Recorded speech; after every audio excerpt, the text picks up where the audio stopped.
বগুড়ায় বোনকে উত্ত্যক্ত করার প্রতিবাদকে কেন্দ্র করে দ্বন্দ্বের জেরে ছাত্রদল নেতাকে ছুরিকাঘাতে হত্যার অভিযোগ উঠেছে।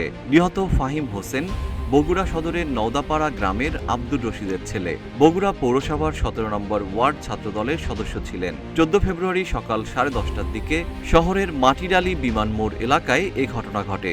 পরিবার ও পুলিশ সূত্রে জানা গেছে, একই গ্রামের তনয় নামের এক যুবক দীর্ঘদিন ধরে ফাহিমের ছোট বোনকে উত্ত্যক্ত করছিলেন।